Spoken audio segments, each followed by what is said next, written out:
वैदिक काल बताया था।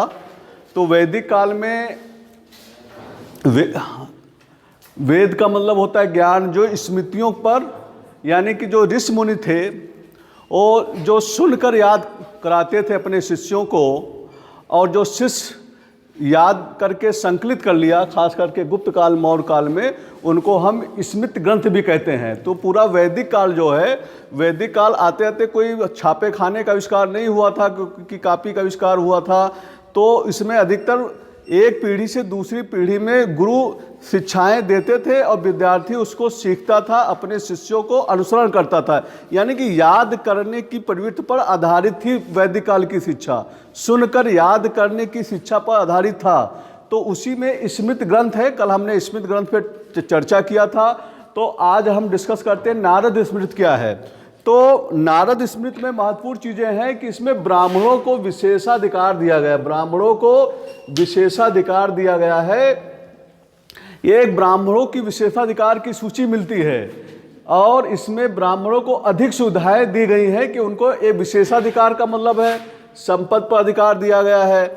और क्या है कि ब्राह्मणों को स्मृति ग्रंथ में कि अगर उसे पूजा पाठ करके या ज्ञान देकर यज्ञ करके, ब्राह्मणों का मुख्य कार्य क्या है कि ज्ञान देना और ज्ञान लेना और दान देना और दान लेना और पढ़ना पढ़ाना, अध्ययन करना, अध्यापन करना, यही ब्राह्मणों का कार्य था। लेकिन अगर ब्राह्मण इससे अपनी जीविका नहीं चला सकता है तो दूसरा व्यवसाय अपना सकता है, इसकी छूट मिली है, मतलब विशेषाधिकार उनको मिला हुआ है।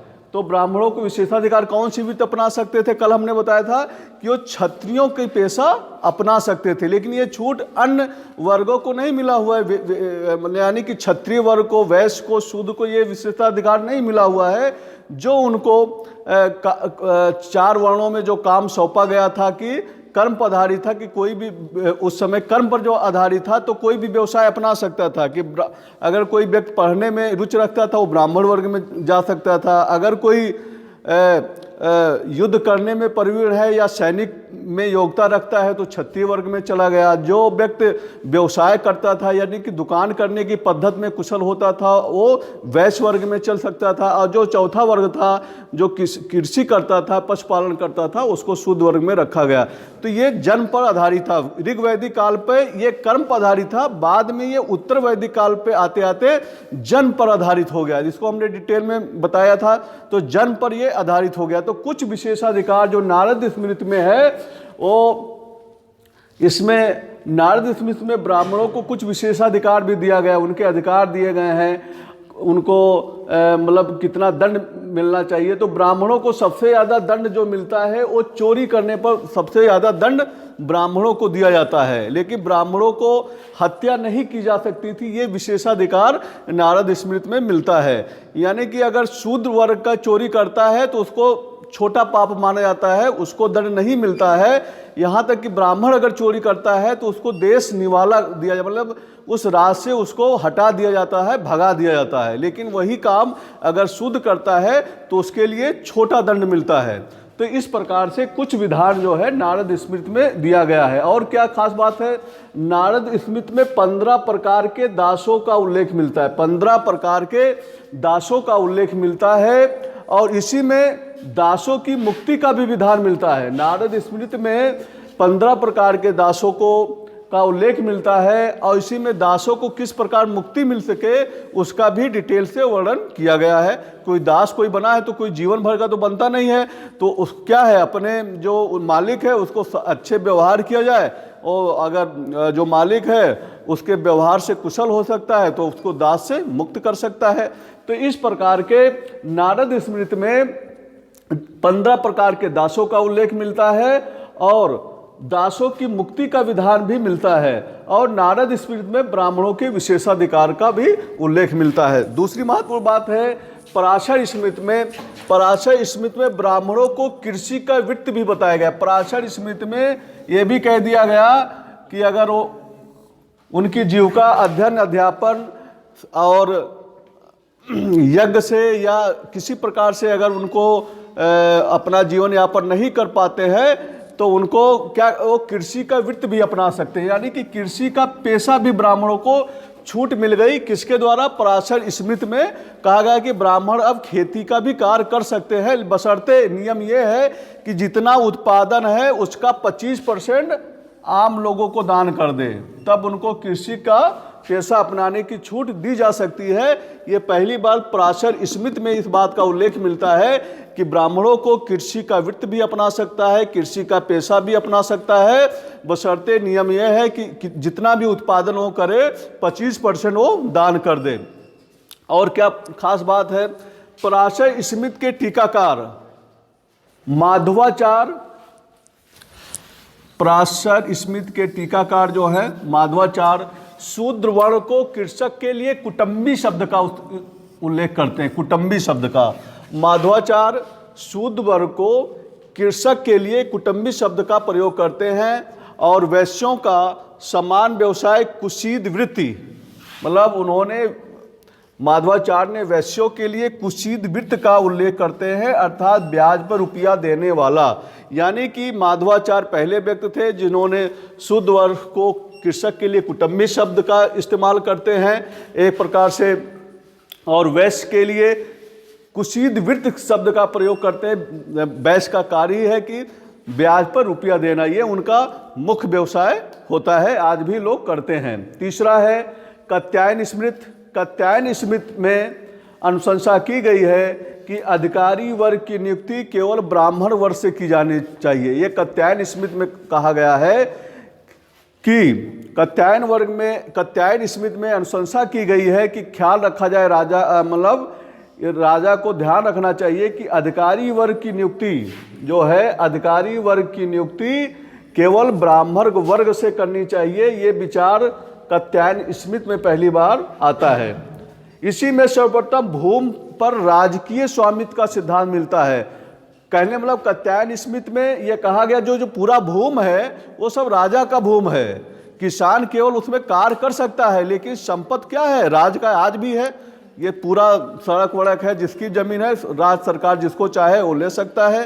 तो मतलब राज पर कात्यायन स्मृति में पहली बार ये उल्लेख मिलता है कि राजकीय स्वामित्व पर अधिकार मिलता की बात चर्चा करते हैं। सर्वप्रथम भूमि पर राजकीय स्वामित्व का अधिकार बताने वाले कौन है? कात्यायन स्मृति में मिलता है।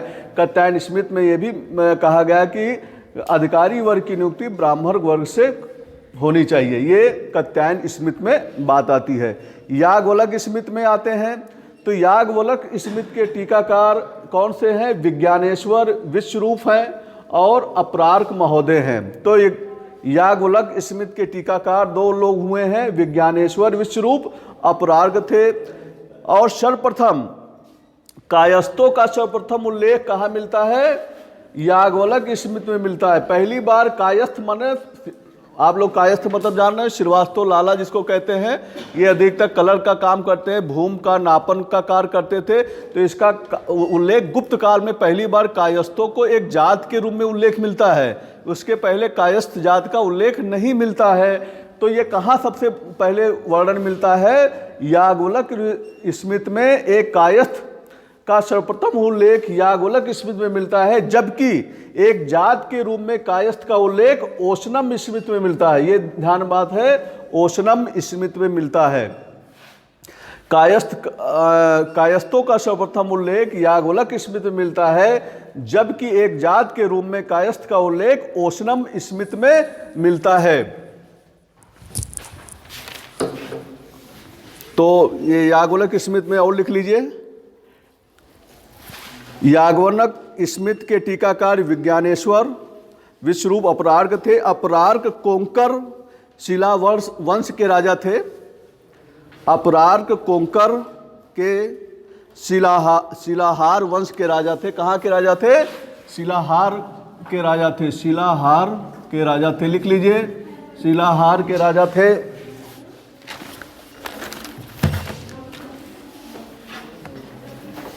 याज्ञवल्क्य स्मृति के टीकाकार विज्ञानेश्वर एवं अपरार्क ने सती प्रथा को मान्यता दी है। सती प्रथा को मान्यता दी है, मतलब जो ज्ञान टीकाकार है अपरार्क महोदय और विज्ञानेश्वर, उन्होंने कहा कि सती प्रथा को मान्यता दिया, मतलब सती प्रथा के पक्ष में थे। जबकि मनु स्मिथ के टीकाकार मेधातिथि, मनु स्मिथ के टीकाकार कल बताए थे मेधातिथि, मनु स्मिथ के टीकाकार मेधातिथि, लिख लीजिए, मनु स्मिथ के टीकाकार मेधातिथि एवं बाणभट्ट ने सती प्रथा का निषेध किया है।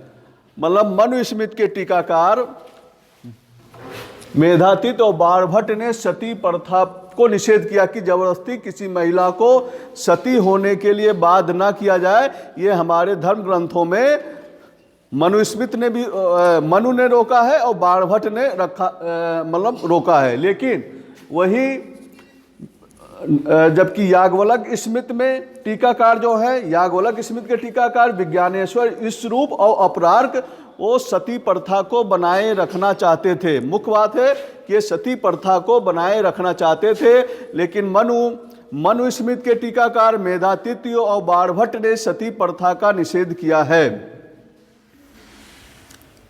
याज्ञवल्क्य स्मिथ में पति के मरने पर पत्नी को संपत्ति का उत्तराधिकारी माना गया। खास बात है, पहली बार याज्ञवल्क्य स्मिथ मिलता है कि अगर किसी पति की मृत्यु हो जाती है तो उसकी पत्नी को उसके संपत्ति का उत्तराधिकारी माना जाए। यानी कि याज्ञवल्क्य स्मिथ में पहली बार स्त्री धन पर स्त्रियों का अधिकार माना गया है, यानी कि स्त्रियों के अधिकार पर चर्चा की गई है सबसे पहले। कहां पर? याज्ञवल्क्य स्मिथ में।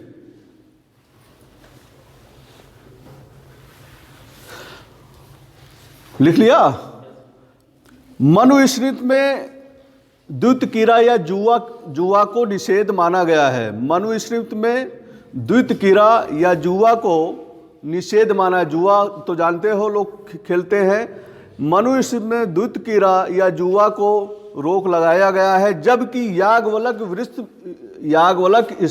स्मिथ में द्वित क्रीड़ा या जुआ को राज के नियंत्रण में लाने की सुरक्षा दिया है। मतलब कि वो कहे कि राज के नियंत्रण में उनको खेलने की छूट दी जाए जिससे कि राज की आय बढ़ जाए।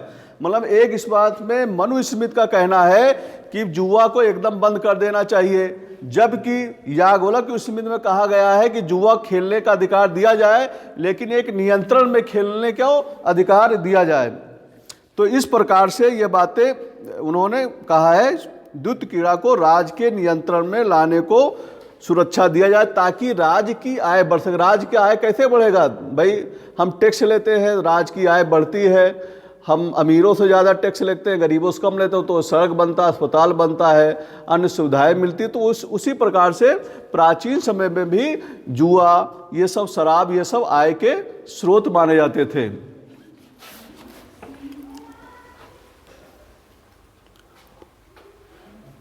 और अलग अलग सबकी इस प्रकार से जिमितवाहन ने अपनी रचना दाएं भाग में पिता की मृत्यु के बाद ही पुत्रों को उनकी संपत्ति पर विशेषाधिकार दिया जाए।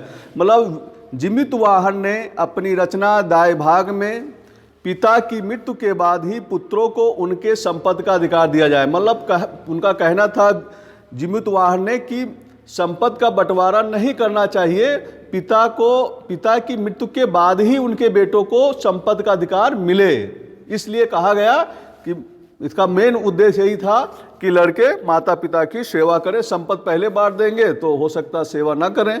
तो इसीलिए जिमितवाहन ने अपनी रचना दाएं भाग में लिखते हैं कि पिता की मृत्यु के बाद ही पिता की संपत्ति का बंटवारा उनके बेटों में हो, बाद में हो। वहीं पर विज्ञानेश्वर ने अपनी पुस्तक मिताक्षरा में विज्ञानेश्वर की पुस्तक मिताक्षरा एवं जिमितवाहन की पुस्तक दाएं भाग में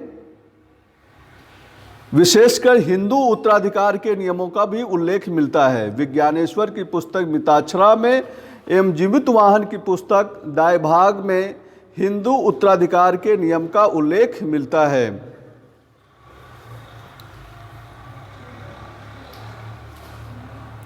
याज्ञवल्क्य स्मृति में पहली बार 4 वर्णों के लिए अलग अलग दिव्य परीक्षाओं की अनुशंसा की गई है। उनके समय पर अलग अलग उनके कार्यों के आधार पर या उनके उस दंड का भी विधान पहली बार याज्ञवल्क्य स्मृति में मिलता है। 4 वर्णों के लिए अलग अलग दिव्य परीक्षाओं की अनुशंसा की गई है। उसमें कहा गया है ब्राह्मणों के लिए तुला की परीक्षा हो, क्षत्रियों के लिए अग्नि की परीक्षा हो, और वैश्यों के लिए जल की परीक्षा हो, और शूद्रों के लिए विष की परीक्षा का उल्लेख मिलता है। ये पहली बार हमें याज्ञवल्क्य स्मृति में मिलता है। उनका कहना है कि अगर ब्राह्मण की परीक्षा करनी हो तो उनके साथ तुला की परीक्षा का मतलब क्या होता है, तराजू में तौला जाए। क्षत्रियों की परीक्षा करनी हो तो उन्हें अग्नि में परीक्षा किया जाए, चूँकि अग्नि जैसे है वो अग्नि में उनको प्रवेश दिलाया जाए। वैश्यों के लिए जल की परीक्षा की जाए और शूद्रों के लिए विष की परीक्षा की जाए। तो इस प्रकार से प्यारे विद्यार्थियों आज हमने स्मृति के बारे में चर्चा किया, जिसमें से प्रमुख स्मृतियों में एक बार और रिवीजन कर लेते हैं। नारद स्मृति में ब्राह्मणों के विशेषाधिकार की सूची मिलती है और इसमें ब्राह्मणों को अधिक सुविधाएं दी गई है। संपत्ति पर, न्याय पर उनके अलग अलग विशेषाधिकार, हर प्रकार उनको मृत्युदंड नहीं दिया जा सकता। इस प्रकार के दंड जो है, विशेषाधिकार जो है वो ब्राह्मणों को मिला हुआ है। 15 प्रकार के दासों का उल्लेख भी मिलता है और नारद स्मृति में उन दासों की मुक्ति का विधान भी इसी में मिलता है। दूसरा है पराशर स्मृति में ब्राह्मणों को पहली बार कृषि का पेशा अपनाने के छूट मिलता है, बशर्ते कि वो 25% वो आम लोगों को दान कर दे। पराशर स्मृति के टीकाकार माधवाचार्य जो है पहली बार शुद्ध वर्ग को कृषक के लिए कुटुंबी शब्द का प्रयोग करते हैं और वैश्यों के लिए कुशीद वृत्त का व्यवसाय को बताते हैं, अर्थात ब्याज पर रुपया देने वाला उनको वैश्य बताया है। वहीं पर कात्यायन स्मृति में अनुशंसा की गई है कि अधिकारी वर्ग की नियुक्ति ब्राह्मण वर्ग से की जानी चाहिए। इसी में सर्वप्रथम भूमि पर राजकीय स्वामित्व का सिद्धांत मिलता है। तो प्यारे विद्यार्थियों आज हमने वैदिक काल का महत्वपूर्ण चैप्टर, हमने महत्वपूर्ण स्मृतियों को पढ़ाया और शायद आप लोग सभी लोग समझ गए होंगे। अगर किसी को कोई क्वेश्चन पूछना है तो पूछ सकता है। किसी को कोई क्वेश्चन पूछना है इस टॉपिक पर या जो पिछला पढ़ाए हैं उस पर कोई क्वेश्चन पूछना चाहे तो पूछ सकता है। तो इस प्रकार से आज हमने स्मृतियों के बारे में पढ़ाया, पुराण बताया। 18 पुराण होते हैं। उसके बाद महाभारत, रामायण और वैदिक काल के महत्वपूर्ण चीज़ों को हमने पढ़ाया, उसका अध्ययन कराया है। तो आप लोग इसको लिख कर याद कर लें। तो इस पर भी मतलब क्वेश्चन काफ़ी बनते हैं। मतलब आप लोगों को फर्स्ट सेमेस्टर का जो भी परीक्षा है तो जो 60 क्वेश्चन है इस प्रकार के आ सकते हैं कि 15 प्रकार के दासों का उल्लेख सर्वप्रथम कहाँ मिलता है, तो नारद स्मृति में मिलता है। कहाँ पर, किस स्मृति में पहली बार ब्राह्मणों को कृषि का पेशा अपनाने की छूट मिला है, तो पराशर स्मृति में मिलता है। यहाँ पर क्वेश्चन पूछा जा सकता है। किसमें सर्वप्रथम किस स्मृति ग्रंथ में ब्राह्मण वर्ग को अधिकारी वर्ग से चुना जाता है, यहाँ पे भी क्वेश्चन बन सकता है। इस प्रकार से इस पर 60 क्वेश्चन और लॉन्ग क्वेश्चन ये पूछा जा सकता है आपके बीए पार्ट 1 में, और कंपटीशन पीजीटी यूजीटी में भी इस पर कई क्वेश्चन पूछे जा सकते हैं। 60 क्वेश्चन जो आता है पीजीटी में, और आने वाले जब आप लोग देंगे 125 क्वेश्चन आते हैं अभी, और उसमें ऐसे ही क्वेश्चन सब पूछे जाते हैं। छोटे छोटे क्वेश्चन इसी में पूछे जा सकते हैं। इस प्रकार से ये पीजीटी के लिए भी महत्वपूर्ण है। आपके लिए टेट का परीक्षा आएगा उसमें भी महत्वपूर्ण है, बीएड में परीक्षा आएगा। तो इस प्रकार से छोटे छोटे क्वेश्चन इतिहास का पूछा जाता है। मतलब कोई भी कंपटीशन देंगे तो इतिहास के जरूर 25-30 क्वेश्चन आपको हर हाल में मिलेंगे। तो ये जीएस का, जनरल स्टडीज का इतिहास बहुत पार्ट कवर करता है। पीसीएस आईएएस में तो मेंस का पेपर में पूरा इतिहास का लगभग 200 नंबर का क्वेश्चन होता है। तो इससे आपको आने वाले समय में इसको लाभ मिलेगा। तो आप इसको पढ़ें और लिख लें। और शायद हमने तो आज इतना रहने देते हैं। धन्यवाद।